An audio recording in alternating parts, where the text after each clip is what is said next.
This Saturday night is this year's SummerSlam pay-per-view. So tonight's episode was the go-home show for the Raw roster as it prepares for the biggest party of the summer. Before the clash over the WWE Championship, Bill Goldberg and Bobby Lashley had one more face-to-face meeting. Randy Orton battled Omos in singles competition.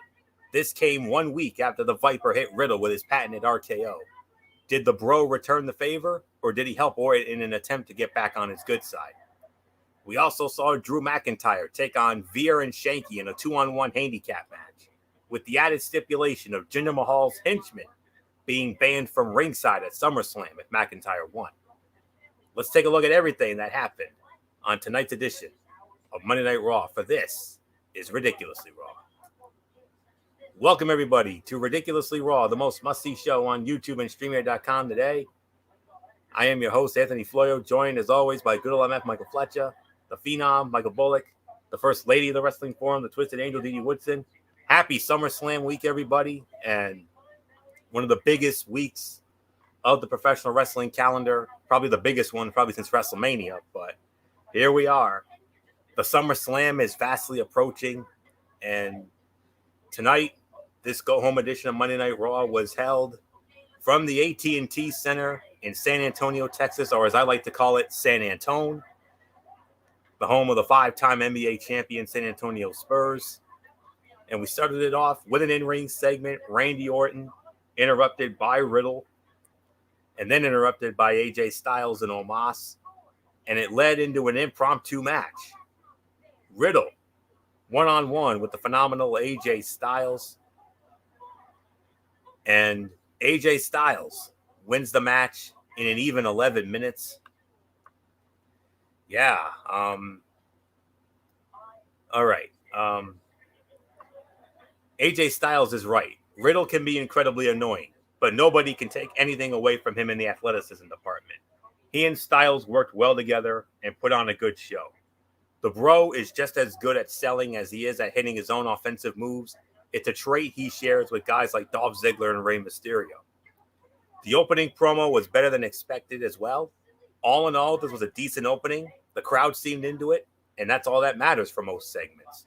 And we have some big news about this, but we're gonna save that for later. But for right now, a solid opening promo. And as far as the match goes, I could probably give it about 3.25 to 3.5 stars. One of the fights of the night for sure. Absolutely. So not much more to say here. Good old MF Michael Fletcher, come on in. AJ Styles gets the win. But there was more than this that met the eye later in the night. Yeah, there was more than what met the eye, especially later in the evening, and we'll definitely get into that. This was a solid opener. I mean, the promo segment was all right. Look, and I kind of I'm wondering about Randy. Randy's motivation was clear. We all know what it was. Riddle's like, well, this was a teaching lesson. You gave me the proper RKO and the whole 9 yards. No, Riddle. Randy doesn't want to be partners with you. You're just an annoying little pest. And that RKO should be a message not to mess with the Viper. But as a delusional bro that you are, coming from the West Coast, I could say something, but I won't get myself in trouble. Don't want to pull a Derek Ferrera here. But there's going to be a point where either he's going to rub on Randy Orton in a good way, or Orton's just going to get sick and tired of him and eliminate him, like altogether. So it could go one way or the other. And I'm going to say it. We'll wait and see. I think it all hinges on what goes down in Vegas on Saturday. That's where we'll find out where this goes between Randy Orton and Riddle. Could it be possibly tag team gold for them? We'll find out. But yeah, so solid. And then as far as the match goes, yeah, 3.25 stars. Definitely one of the top fights of the evening, no doubt about it. And I got really nothing else to add. So Mike Bullock, it's yours, man. Yeah, I mean, this was definitely it was a fine segment to start it off. But yeah, as the match goes, this was definitely one of the top fights of the night. I'll give it 3.25 stars as well. I mean, yeah, you could definitely tell with the way Randy Orton was. It's almost like you said, he was trying to send a message that, look, Riddle, I don't want to be your partner. I'm a loner, and that's the way it is. When are you going to get it through your thick skull? So, yeah, obviously we'll see what happens later on in the night when Randy Orton and Omos go at it. So, there's really nothing more to say. Didi Whitson, it is yours. Okay, first of all, I'm going to say something that's probably going to make Fletch feel very old. Because my older daughter, just turned 21 today. And the reason I say that is because when she was like 2, Fletch used to type messages to her on the messenger. So, so happy birthday to Gabby today. She's turned 21. Happy birthday, Gabby.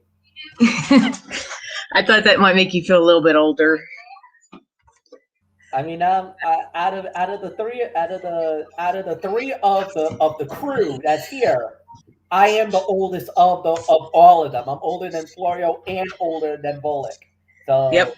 yeah, that definitely brought. I cannot believe that, man. Wow. Yeah. I mean, think about it. Our friendship started in 2002. Yep. And look at this, 19 years. And yeah, I mean, wow. Holy Yeah. heck. I'm trying to keep it PG. I'm trying not to say some words I want to say. But wow.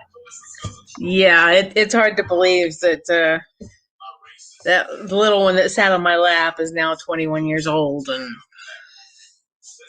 and working and all this stuff. So yeah, it's hard to believe. But getting back to the matter at hand, the opening segment, yeah, it was a good segment. They did a very good job.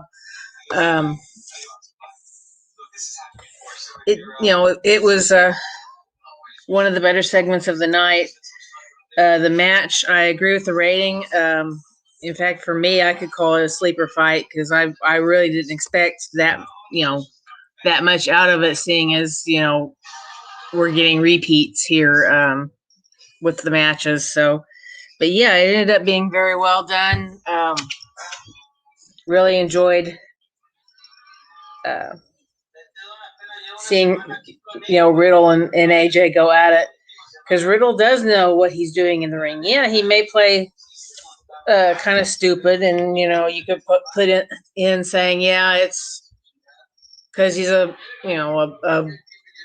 beach bum or whatever you want to say, but he knows what he's doing out there. I mean, he's got the MMA background. He's very good at the in-ring stuff. It's just the joking stuff can get to be a bit much, but yeah, hey, it was a good match.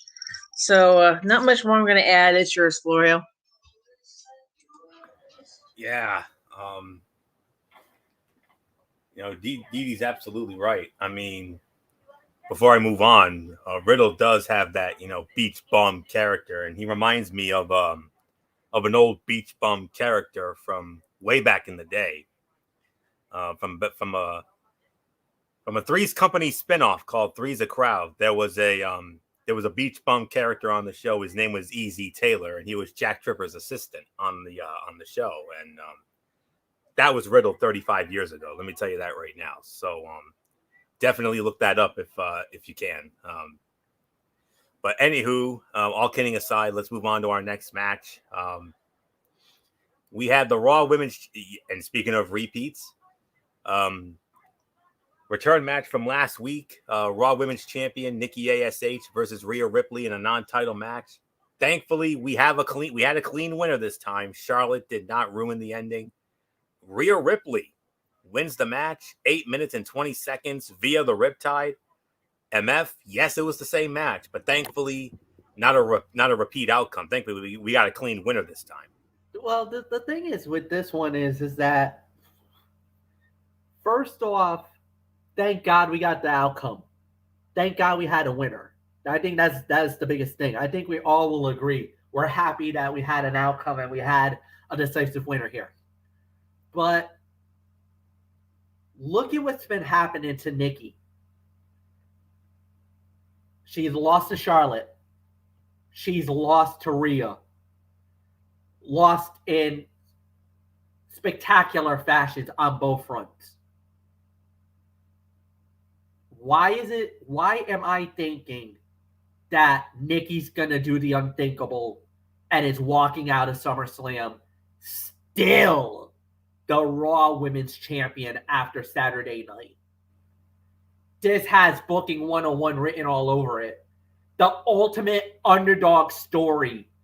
You talk about the miracle in Bourbon Street. You talk about Daniel Bryan and what he had to go through to become the undisputed WWE World Heavyweight Champion and having that crowning achievement at WrestleMania. I think it's going to happen at Allegiant. I think we're getting a miracle in Vegas. I think Nikki ASH is going to earn her superhero powers, rise to the occasion, and pull off the unthinkable, knocking off the two strongest, powerful women on the Raw roster. When you talk about Charlotte Flair and Rhea Ripley. And the reason why I think something's going to happen that has some ramifications, and I'm going to get into it about later in the night, because something happened that I noticed that kind of got me thinking now Nikki's walking out with the belt. And we'll get into it. Solid match. I'll give this about 2.5 to 3, because this was good. This was solid. This was, great wrestling. Is that Tiger? Like, because he no. Cinnamon, right? Okay, Cinnamon. Because Cinnamon, I don't know. I felt like Cinnamon, and I was kind of having the moment. I don't know. He was looking at the screen, and I thought I was like getting through him about Nikki winning, keeping the belt. I don't know why. I just got sidetracked. So at the end of the day, 2.5 to 3. But I'm putting it right here, right now, on paper. I'm booking it, Anthony Florio. I'm calling it.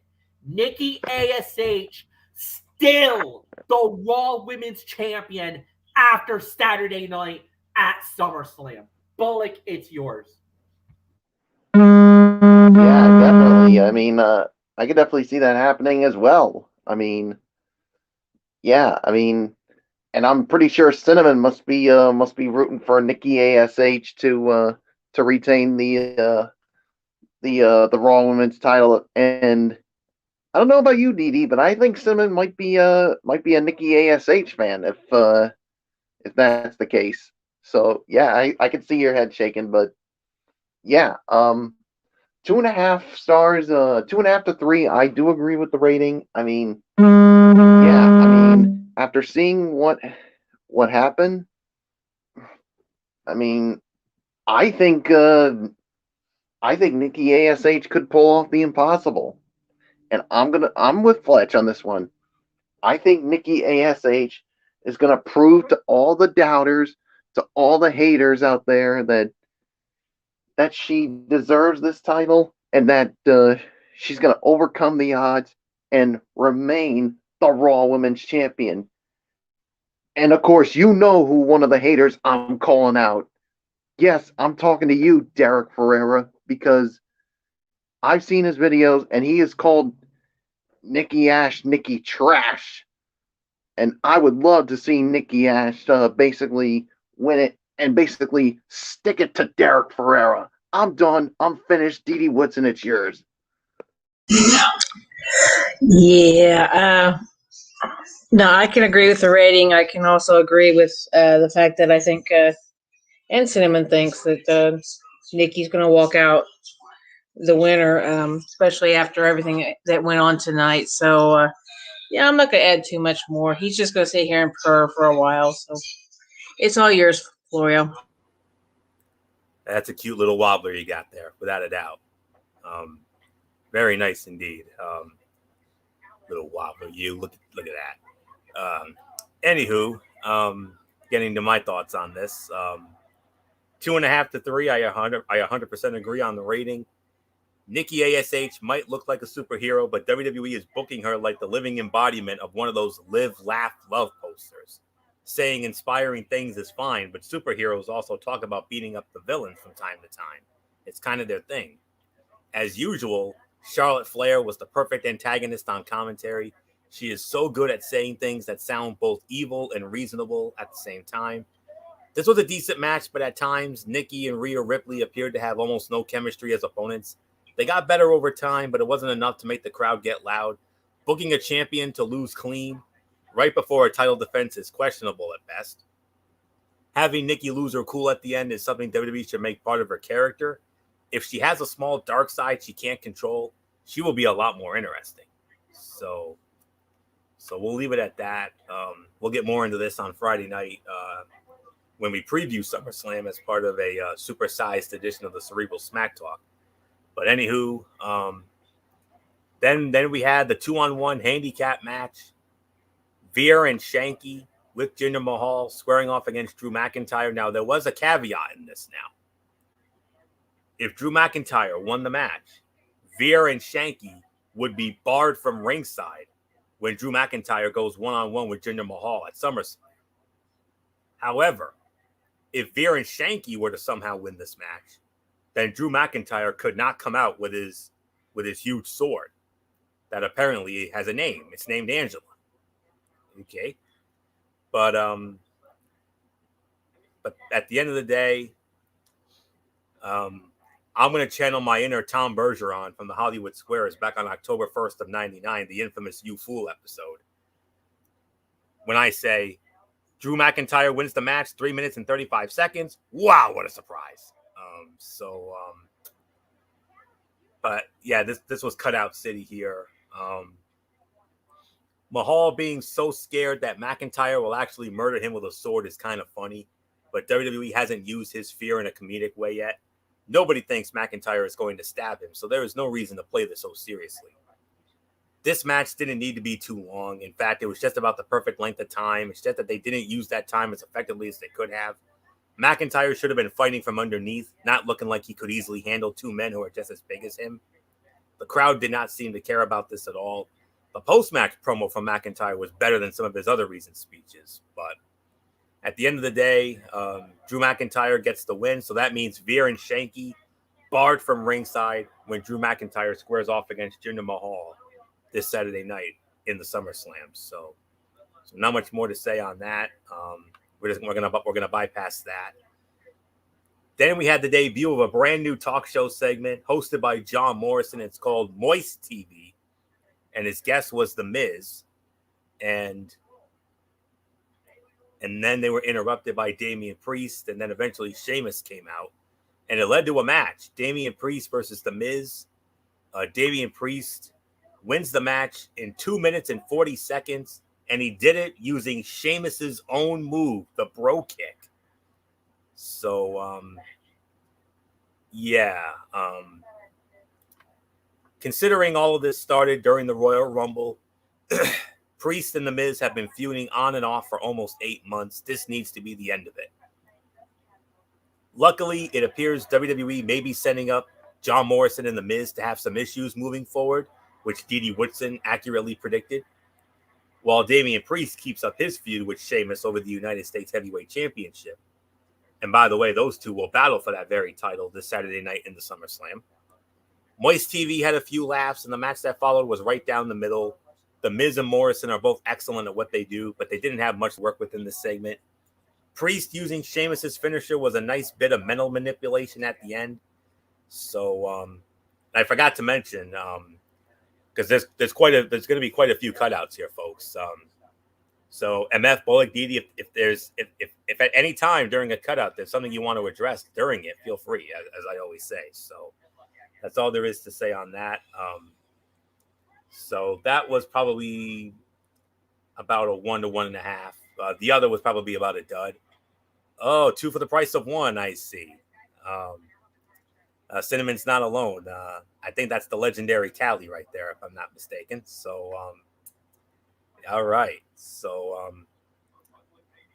oh man, one cute little wobbler to another, right there. So, yes, indeed.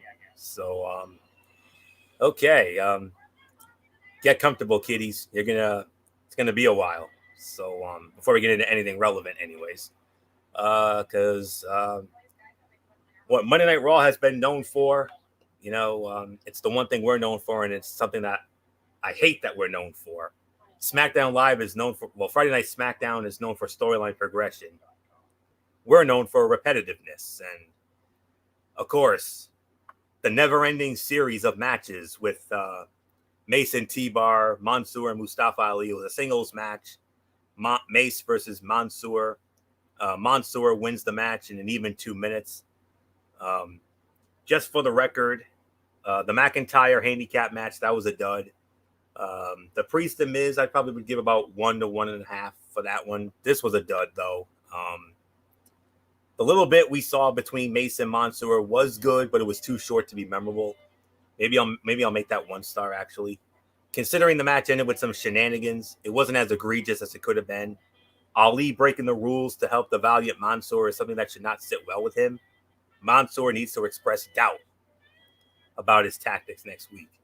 Mason T-Bar continue to be the most powerful jobbers in the business. Remember when T-Bar, Dominic Dijakovic, was having 5-star matches with Keith Lee in NXT?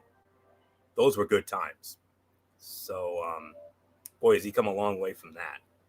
But anyways, then we had the match, Randy Orton against Omos. Randy Orton wins the match by disqualification in roughly 4.5 minutes. But I think this is definitely where we need to start addressing some things here, because a lot happened here, mainly during the post-match. Riddle came out, and then Riddle and Orton finally came together. Randy Orton saying, "Kid, you earned my respect because you had my back, even though I treated you like crap." And he had his back, and you earned my respect. We got a handshake, we got a hug, and then Riddle dropped the challenge. Riddle saying, "RK Bro is back," and you know what that means. At SummerSlam, RK Bro, we're gonna challenge AJ Styles. We challenge AJ Styles and Omos to a Raw Tag Team Championship match at SummerSlam. Well, guess what? Challenge accepted. It is official. This Saturday night in the SummerSlam, Team RK Bro will challenge AJ Styles and Omos for the Raw Tag Team Championship. Michael Bullock, Phenom, we talked about this during our Raw chat, and we wanted it. We're getting it. RK Bro with Styles and Omos for the Raw Tag Team Championship. So Michael Bullock, I mean, what do you make of all this? I think we knew that this was only a matter of time. I mean, they were trying to build this, and obviously now it comes full circle, and now RK Bro and are gonna get their shot at AJ Styles and Omos, and you know what? I'm gonna go on the record of saying this. I think RK Bro is gonna get the job done. So yeah, so there's really nothing more to say. Well, Didi, if you want to address this, and I think we got another now. Who is this? This is Cream. This is Cinnamon's brother that just jumped down. I wonder how they feel about RK Bro. Oh, they definitely like them better than the team with AJ and Omos. I mean, I think the vibe. I think the Viper made a new fan out of Cinnamon. Cinnamon, Cinnamon wants RK Bro, or maybe he's trying to say bro. Yeah, maybe. Since his bro just jumped down. Yeah, Yeah. I can tell. Yeah, usually they get along pretty well, but I think it's getting bedtime time, so I think everybody's getting sleepy, aren't you? Yeah. He looks I sleepy. want to go to bed right now. He looks very sleepy right now. Yeah. Okay. But yeah, I'm not going to do much addressing on the match itself, but after the match, I thought that was excellent. Because pretty much Riddle passed Orton's test in a way. You could say it that way. I mean, because look at everything that Orton's done, and yeah, Riddle had a little scene in the back where he was dragging his scooter behind him, and you could tell he was, hurt and disappointed, but he kept coming back and showed Orton how much respect he had for Orton and how much he didn't want to see Orton get beat up, by Omos and stuff. So he kept coming back, and he finally won the respect of the Viper. So now we have the Beach Bum and the Viper together, and we'll have to.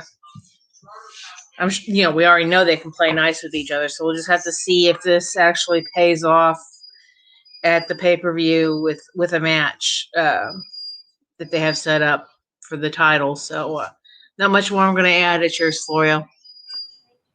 Yeah.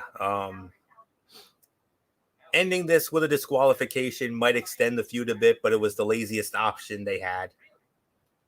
A no contest finish would have been slightly better. Everything else about this was booked well. The way Omos dominated Orton made perfect sense, and the Viper did a great job putting him over as a monster. The crowd seemed happy to see Orton and Riddle reunite, and now we know who will challenge for the Raw Tag titles in the SummerSlam. So, MF already dropped a bold prediction. I'm going to drop a bold prediction right here and right now. I think we're going to see new Raw Tag Team Champions, and on top of that, as I give it to you, MF, I think Randy Orton is going to RKO the big guy. What do you say to that? Wow. I mean, Randy Orton has some iconic, legendary, crazy RKOs in his career. If he can get Omos, Vegas will lose their minds. You might have to even hold me back on and Jimmy Smith too. Oh yeah. Jimmy Smith's going to go crazy. I mean, you might have to hold me back if he gets Omos. It's going to be another screaming Michael Fletcher, I'm done moment, I'm sure. It could.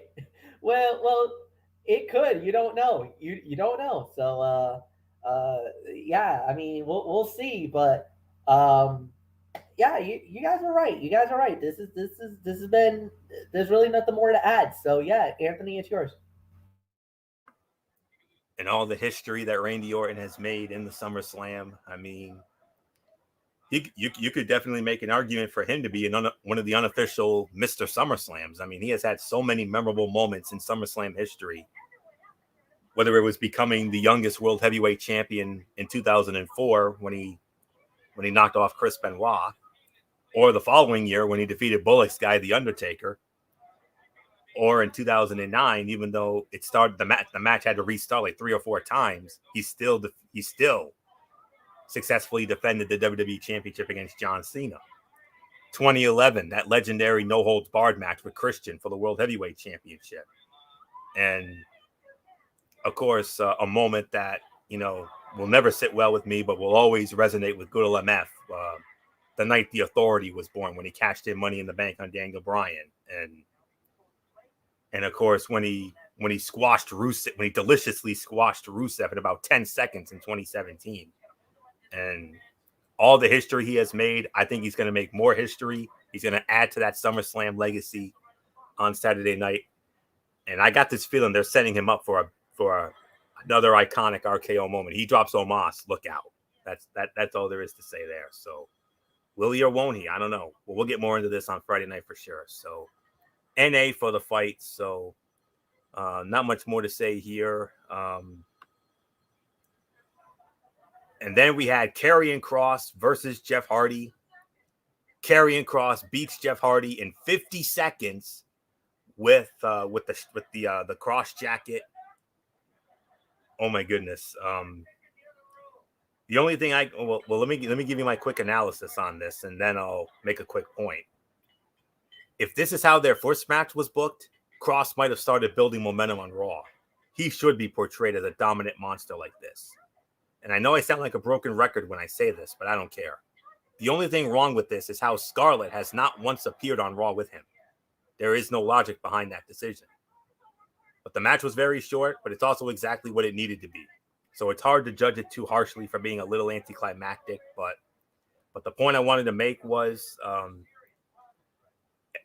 if you haven't been a fan of our show, for those of you who have been watching our show, all these years, ever since Dee Dee Woodson joined our show, you will know that Dee Dee Woodson is a diehard Hardy fanatic, and I'm sure she had to have been.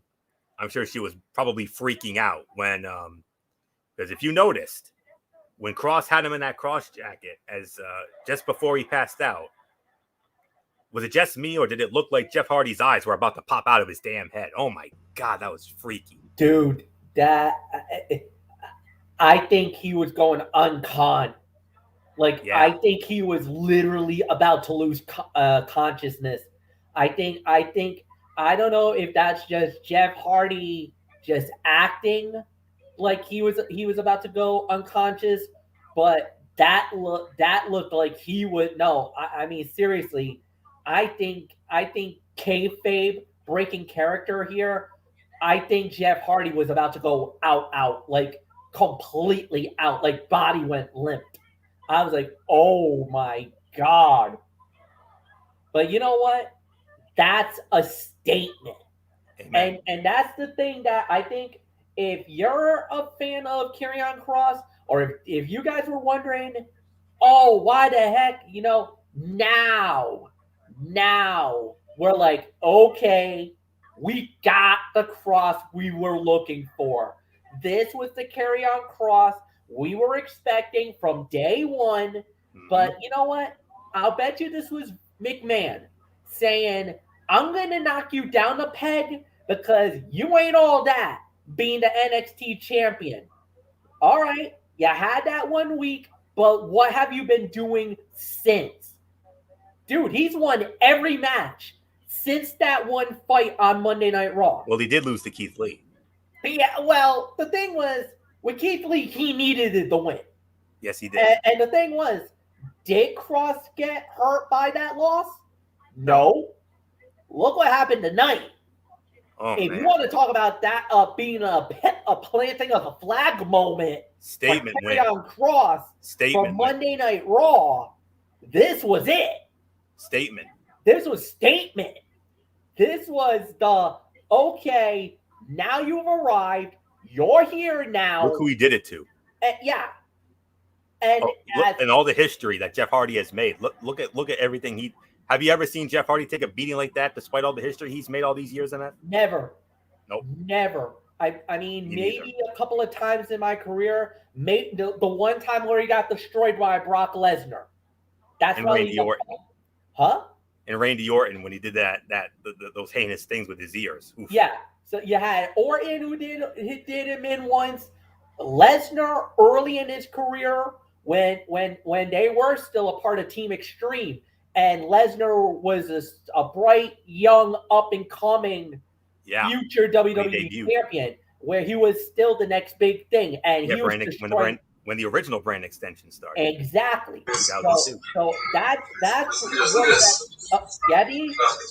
Don't forget the match with Undertaker, where he at the end he actually won Undertaker's respect. The ladder match for the undisputed title. One of MF and I's personal favorites. My belt, people. That was my title. That was hanging up there. That's the one where he sat there and he said, you haven't taken me out yet, and I remember that. So, yeah. And let's also not forget MF and I did the commentary during that, and MF channeled his inner JR when he said, "Climb the ladder, kid. Make yourself famous." Am I right, MF? Yeah. But there was that moment where I was thinking, "Oh my God, he's gonna win the title. He could win the title. Come on, Jeff." Yeah.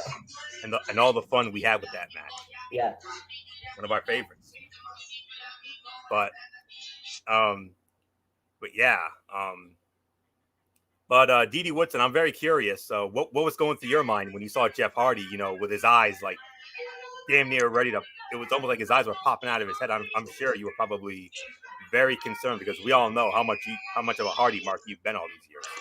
Oh yeah. I mean, when Orton was gouging out the ears, that freaked me out. I couldn't hardly watch it. This, not quite that bad, but almost that bad. Yeah, I was very concerned, and I don't like seeing, whether it was Hardy or not. I wouldn't have liked to see anybody looking that bad. But yeah, I mean that just looked horrible. Him, about to pass out in the ring like that, and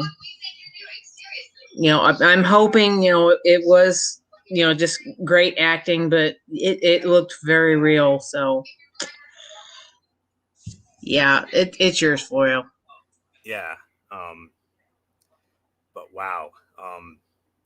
That was definitely very freaky. That's all there is to say on that. NA for the match, but my gosh. I don't know what else there was to say on that. I mean, you definitely wanted to give Joe some momentum. Or I should say cross some momentum before going against Joe on Sunday night.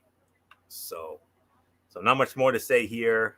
Then we had a lot of silliness, some backstage silliness, 24/7 silliness. We're not even going to dignify it.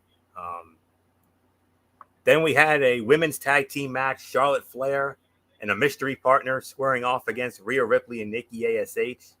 The mystery partner ended up being Nia Jax and Charlotte Flair. And Nia Jax, they won the match in an even 7 minutes. Didi Woodson, our resident women's wrestling expert. I mean, how did this match look to you?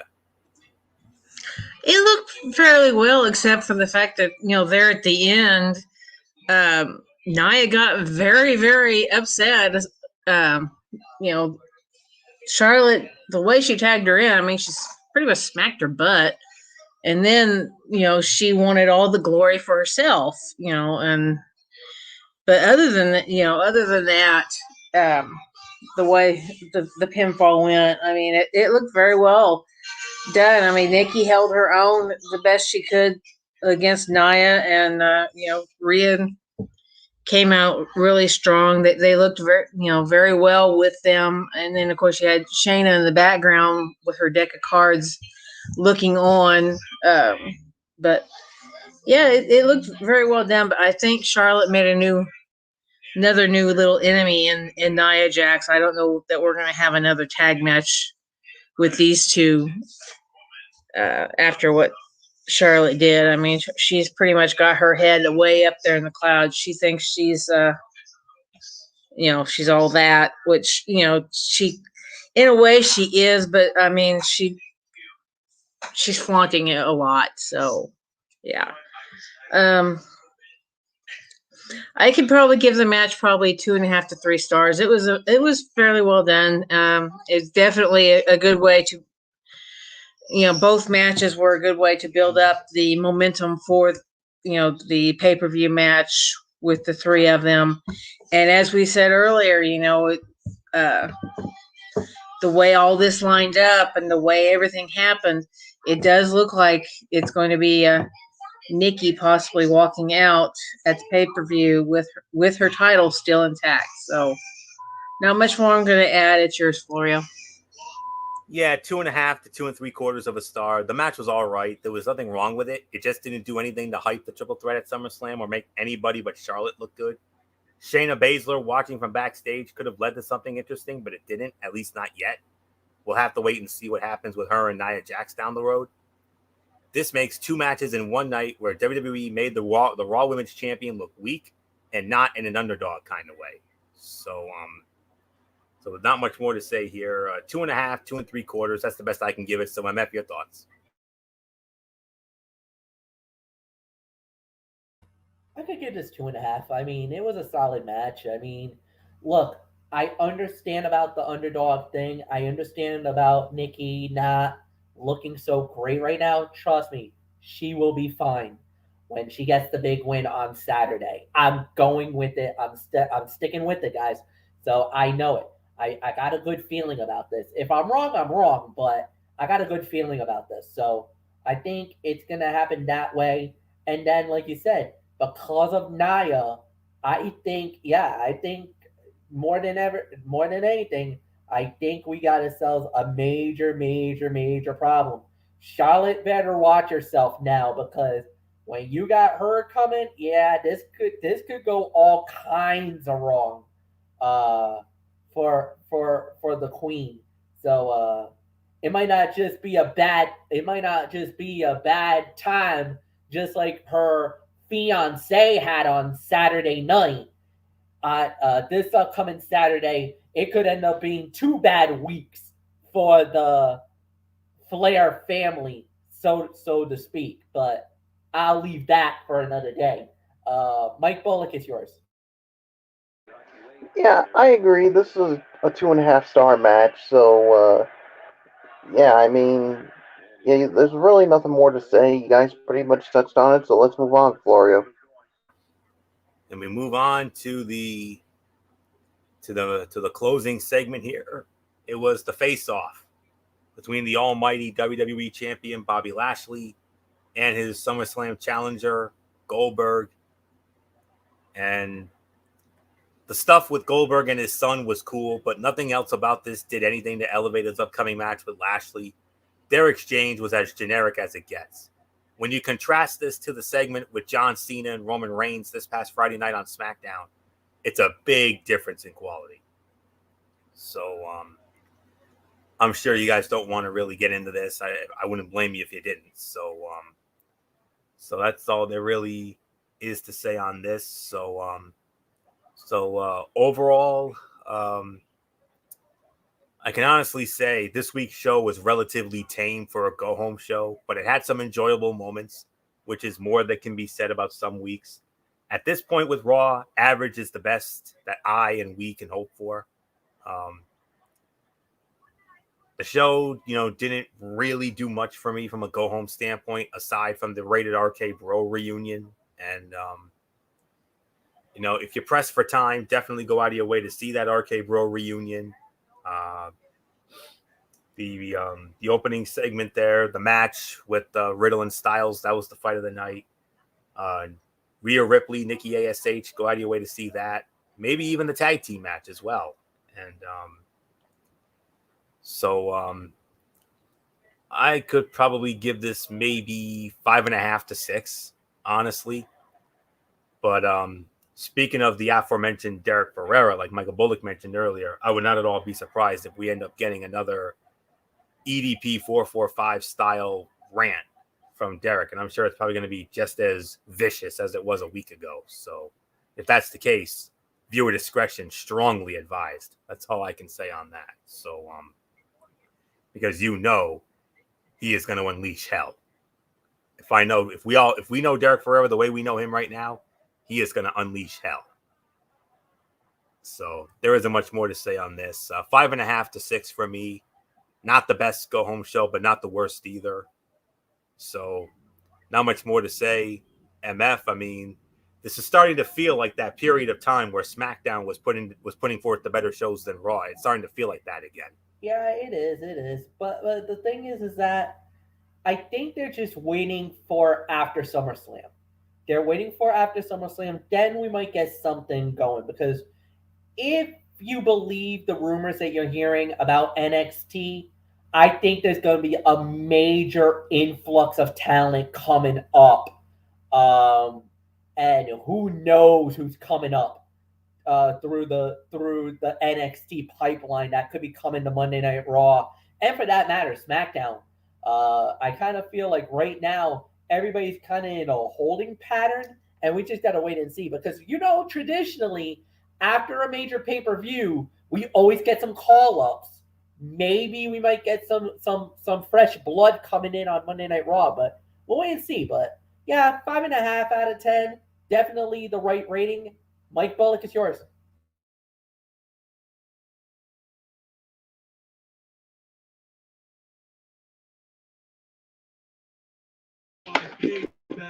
Yeah, this was a 6 out of 10 for me. I mean, it was average. I mean, but yeah, I mean, I got a feeling Derek Ferrer is gonna go on another EDP 4-4 style rant, poo-pooing all over this like he did last week, and it's probably going to be even more vicious than last week. So, all right, I just want to address one thing quickly with when it comes to Derek's rants, and I don't know how you guys feel about it, but I'm really starting to get tiring, and it's starting. Yeah, it's at the point of go away because here's the thing, Derek. If you don't like the product, if you don't like what you're seeing on Raw, don't watch it. We're not making you watch it. It's your choice. Because the more you go on these rants, the more people are going to start getting sick and tired of your rants week after week. I mean, that's my only problem with this. And he's going to lose subscribers on his YouTube page. And quite frankly, I know he doesn't give a damn about that, so you know what? But all in all, we're not making you watch Raw or any WWE programming. Don't watch it if you can't take it. Dee Woodson, it's yours.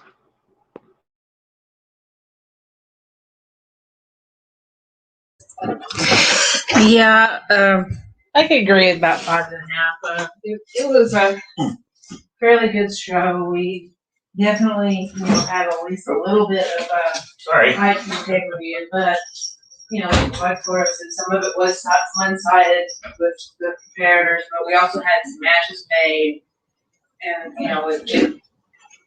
it wasn't entirely a horrible show.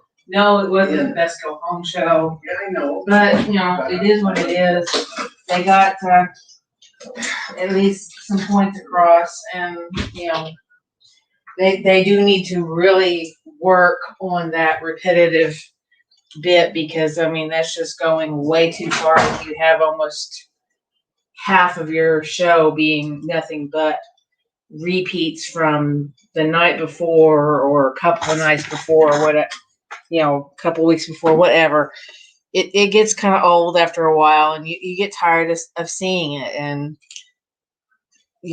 they drag on some of these storylines way too long, or they don't build them right. I mean, if you want to have repeat matches, build the matches the right way to where the fans aren't getting bored with it and clicking it off, or finding something else to do during that particular match, or getting people ticked off like Derek. So you need to figure out a better way of doing this, and a better way of presenting your product, because there's a lot of people that's probably going to take the same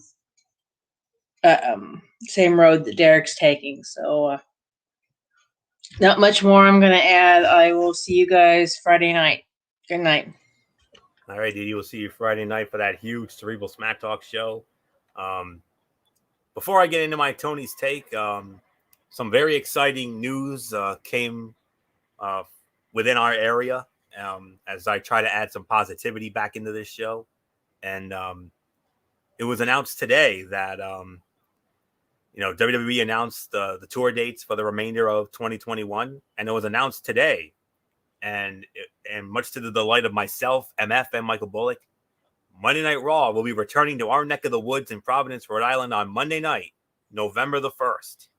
So can you think of a better way to start November, as we will be most certainly we will be fully on the road to the Survivor Series going into that. So very exciting news, to say the very least. We're all very excited about it, and when I got that word, I couldn't wait to share it with these guys, and that's all there is to say on that. So that's the big news. Of course, a couple of other notable dates. November 21st, the Survivor Series will be at the Barclays in Brooklyn. So big moment for them. And then the final pay-per-view of the year will be on December the 12th from the IWC capital of the world, Chicago, Illinois. So so get ready for that. So just wanted to address that real quick. So I know these guys are very excited about it. I know I am, because it's my show. So that's all there is to say on that. So now let's get into my Tony's Take. Impact Wrestling from the new Impact Zone, the Skyway Studios in Nashville, Tennessee. And we started it off with Tenille Dashwood versus Taylor Wilde. Tenille Dashwood wins the match, 2 3/4 of a star on that. Sean Daivari against the Impact X Division champion, Josh Alexander. Josh Alexander wins that match, 2.5 stars on that. FinJuice against Chris Bay and Jay White. FinJuice wins the match via disqualification. Solid 3-star effort on that one. And then we had Matt Cardona versus John Skyler. John Skyler with the upset win, 2 1/4 stars for that. And then the number one contenders battle royale. And the winner of that battle royal was the most professional wrestler, Brian Myers. Solid battle royal. So, and a solid show, 7 out of 10. I mean, we're all very surprised about Brian Myers. So it'll be very interesting to see what happens. And if you didn't see it this past Friday night, history was made on AEW Rampage. Christian Cage won the Impact World Heavyweight Championship from Kenny Omega. So Christian Cage will defend. His first title defense will be against Brian Myers. I do believe that'll be going down at the Emergence special on Impact Plus this Friday night. And I'm going to have I'm going to be sharing with you the results of that, because I'm not going to have much time to sit down and fully watch it, because, we got so many things going down the pipeline. I mean, Friday night, we got SmackDown, we got Rampage, and the Impact Plus show. And then, of course, Saturday is SummerSlam, and Sunday is TakeOver 36. So I'll only share the results of that show on next Monday night. So just to let you know that. So Christian will be on that show. And, I think it's going to be in more of a segment capacity, but it'll be so great to see Christian Cage back in Impact Wrestling. And so definitely a big moment there. And then from there, just want to Melina Perez is going to be wrestling on that show as well. And then we're going to have a Haas fight with Doc Gallows against Joe Doring. So that and much more Thursday night, 8 o'clock on Access TV. And then from there, 205 Live. Ike Manjiro against Grayson Waller. And Grayson Waller in 9 minutes and 12 seconds. 3 stars. Fun match that started a little slow, but got pretty good in the hurry. Finish seemed a little off, but overall solid work from a few of the true 205 competitors left on the brand. And I appreciate the story of Waller, of learning from their earlier match and countering for or avoiding all of Jiro's big moves. Then we had Josh Briggs against Joe Gacy. Josh Briggs in 8 minutes and 37 seconds. Slow and plodding, but gave us 2 big dudes wailing on each other. It was fine, but just didn't fit on this brand. The crowd didn't care much at all. And yes, they hit each other hard, but there was nothing else to the bout. Outside of a smaller run, this was basically an extended squash, 1.5 stars. 6.5 out of 10 overall. Good opening match and a bit of a snoozer to close. Makes for an average show. It'll be interesting to see what they do with the brand going forward. So not much more to say on that. So that will that will put the bow on this SummerSlam week edition of Ridiculously Raw. We want to thank you all so very much for tuning in. We'll be back with you Wednesday night. MF will have it. Braves Fan 95. Wednesday Night Mayhem. NXT, their go-home show for TakeOver 36. And, of course, AEW Dynamite. And then Thursday, the return of Strictly Sports. Second to last show before we get into our football shows. So on this show, we're going to pay our respects to NMF. I'm sure you know about this, but I want to make sure you know. Thursday night, we're going to pay our respects to Bobby Bowden, the legendary Florida State football coach who passed away recently at the age of 91. We'll pay our respects to him. We will also recap what ended up being maybe the most entertaining regular season baseball game of this year, the Field of Dreams game, the New York Yankees and the Chicago White Sox. We'll get into that. We had a big trade in the NBA that MF reported last night. We'll address that. And then MF will also have a supersized Big Three basketball recap, as we didn't have a show last week. And then from there, MF and Bullock will share their experiences from last Thursday night as they went to that Patriots and Washington football team preseason game with some others. And in the main event, we'll close it out with the Olympics. You know, our final thoughts on the Tokyo Games, and then from there, after that, August 26th, the week after, will be the season finale of Strictly Sports, the regulation shows, that is. As that show, we are going to preview both the college football season and the NFL season on top of that. So you do not want to miss that supersized season finale. So, and then Friday night, speaking of supersized, we got a supersized edition of Friday night of the Cerebral Smack Talk, maybe our most loaded show ever. Friday Night SmackDown, go-home show for SummerSlam, AEW Rampage, and then we will preview, and I think we may do this in reverse order maybe because of the magnitude of the events, NXT TakeOver 36, and, of course, the 34th annual SummerSlam. And then Saturday night following SummerSlam, it will be our SummerSlam recap show. And then Sunday night, it will be our NXT TakeOver recap show. So, and then right back here for Ridiculously Raw. So we're going to be burning the midnight oil, folks. So a little preview of what our busy season is going to look like. So, and that's fastly approaching. So with that being said, that'll do it. So until Wednesday night for Wednesday Night Mayhem, this is Anthony Florio, for good old MF Michael Fletcher, and in spirit, the Phenom Michael Bullock, the Twisted Angel D.D. Woodson, and always and forever, the Yankee Messiah 401 Derek Pereira. You know the routine, everybody. Thumbs up. Talk to you later. Yeah, throw it a Fortune 4 style.